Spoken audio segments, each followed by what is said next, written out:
Parang walang lusot ang Panginoon. So hindi naman to the story yung sa babae, pero ang purpose nila kung paano sila may evidence to charge Jesus. So parang nahirapan ng Panginoon, di ba? Ang ginawa niya, he bent down, yumuko muna. Baka nag-isip-isip muna si Jesus. Sabi nga, Father, ano kayang sinulat ni Lord? Ano kaya sa tingin niyo? Ano kayang sinulat ni Lord doon sa lupa? Ano kaya sa tingin niyo? Baka number ng Mark 6. Baka sabi ng ibang biblical scholar, ay sinulat yung kasalanan ng babae, adultery. Sinabi ng biblical scholar.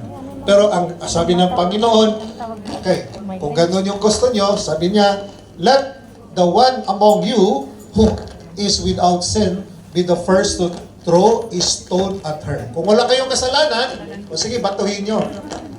So anong consequence? May bumato ba? Wala. O ibig sabihin, lahat tayo ay makasalanan. Ang punto dito, that God is a merciful God. Siya mismo, sabi nga, neither do I condemn you. Go, and from now on, do not sin anymore. Ibig sabihin, lahat tayo ay nagkasala. Ang punto dito, that we should show mercy. Iba-iba lang yung kasalanan natin. Yung iba, may ibang kabit, gano'n. Iba, ikupit, gano'n. Yung iba naman po, sa iba-ibang kasalanan. But we have to admit, lahat tayo may kahinaan. Ang punto dito, that we should not judge our brothers and sisters, matulungan natin kung paano natin hanguin sila sa kadiliman, hanguin sa kasalanan. Hindi maging malaya ang buhay natin kung napuno ng kadiliman. Hindi tayo mga tunay na ligaya pag puno ng kasalanan. That's why sinabi dito sa Ebanghelyo, kung gusto nating malaya, punta natin si Lord. Kilala natin si Lord. Anong sinabi sa second reading? Maganda, sabi nga dito ni San Pablo, na gusto niyang makilala lubusan ang Panginoon. Pag hindi natin makilalang lubusan ang Panginoon, baka yung pagpunta natin, pag nagsisimba tayo, parang out of obligation, hindi natin kilala si Lord. Yung iba nga, pagpunta ng simbahan, habang naghihintay, dahil hindi nga kilala si Lord, nagpi-Facebook. Pero pag kilala natin si Lord, kausapin natin si Lord. Kasi parang sinabi ni San Pablo, ang kanyang kaligtasan, that when he truly encountered the mercy of God. Yan ang Diyos natin, merciful. People may judge us, people may persecute us, but God will save us. Ganon ang pagmamahal ni Lord. So ganon kalaki yung ating pagkakamali, kasalanan, then we have to show mercy. Another point also, the Lord Jesus show understanding, maunawain. Diba? Hindi natin alam ano ba talagang background, bakit nagkasala ito. Sometimes sa community nga, diba? Tayo, we judge our kababayan. Bakit late ka? Bakit ganito ka? Hindi natin alam, baka pinatrabaho pa ni Sir.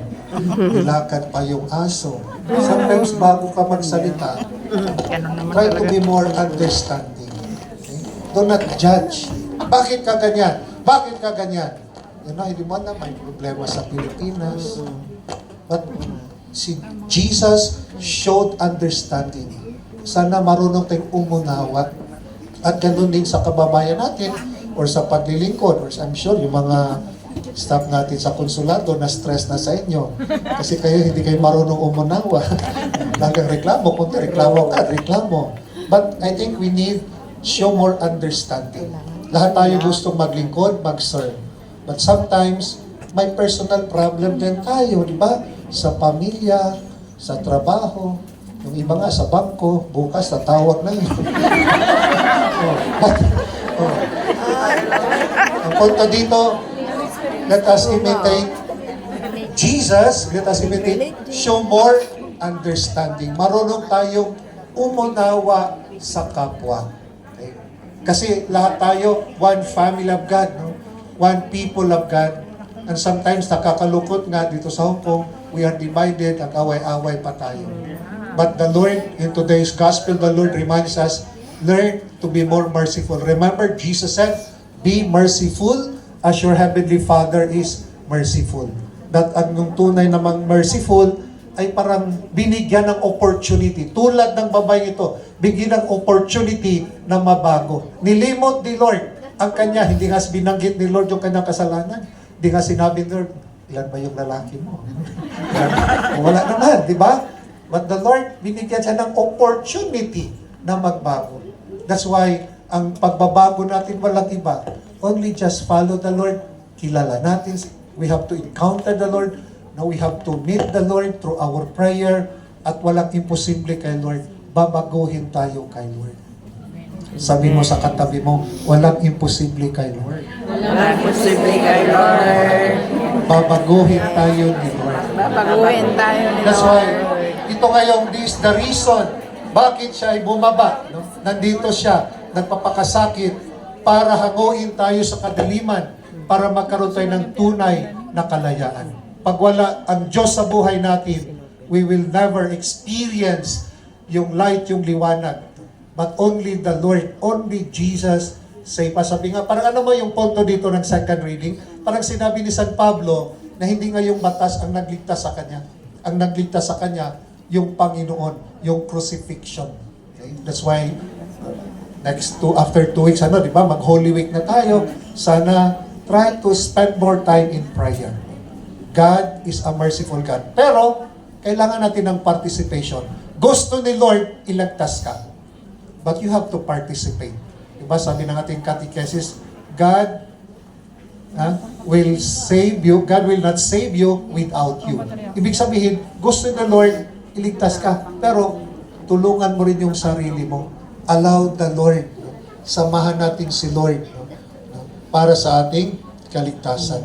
So in this Mass, we continue to ask the grace of God at sana bilang Pilipino, try to be more understanding, try to marunong umunawa sa kapwa before you judge, before you condemn. Dapat alamin mo muna anong story ng ating kapatid. Okay? The more you understand, the more you will learn, and the more you will become merciful. Amen. Amen.